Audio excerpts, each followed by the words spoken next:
La multiplication des coupures d'électricité affecte les entreprises et surtout la vie des étudiants à l'université d'Antananarivo. Depuis le début du mois de juillet 2024, l'électricité coupe plusieurs fois par jour et plus longue que d'habitude, surtout le mois d'octobre 2024 à Antananarivo.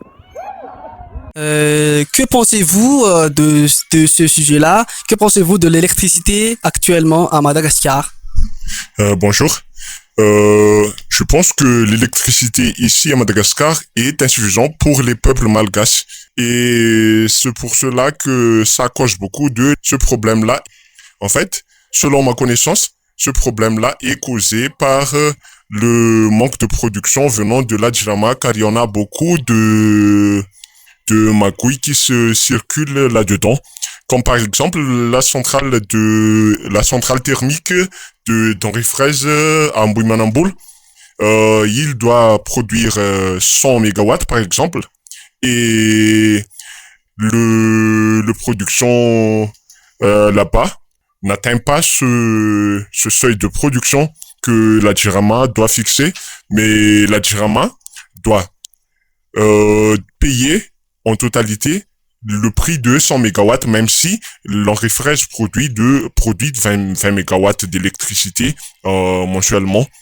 Et aussi, il y en a aussi de vente de carburant illicite chez le Djirama, car les personnels de la Djirama ont de clients qui sont que je traite comme des malfaiteurs, car ils utilisent les biens publics pour leur intérêt personnel.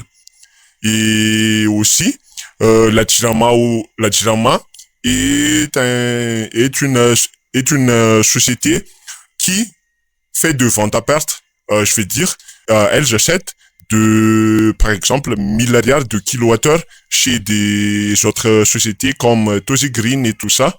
Et elles vendent l'électricité, 7 milliards par exemple, au peuple malgache.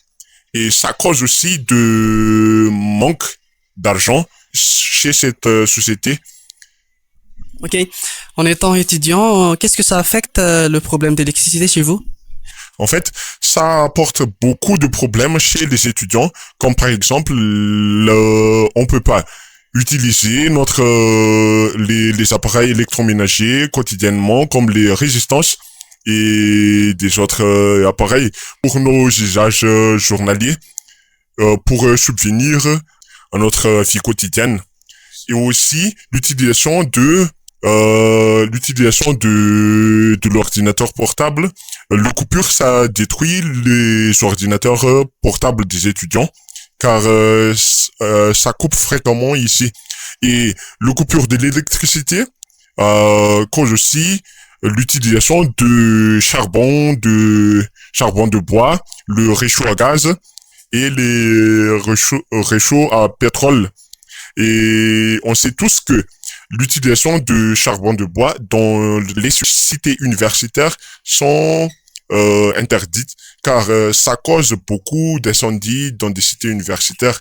Mais on est obligé d'utiliser des autres combustibles pour cuire notre repas, car l'électricité est insuffisante. De plus, la Djirama est comme ça de nos jours, car il n'y a pas de continuité de l'État, c'est-à-dire que le géopolitique ici à Madagascar joue un rôle très important dans le secteur énergétique, car, comme par exemple, le central de Voulbé, il y a des ingénieurs qui ont fait des études dans ce central, mais c'est à l'ère de mandat de monsieur Iradjon Armampian, et quand Andraduel arrive à sa place, il ne veut pas la société qui ont fait les études, car ils sont des Allemands, et ils remplacent par des Français, qui est le CGHV à l'heure actuelle, et ils ont recommencé des études à zéro.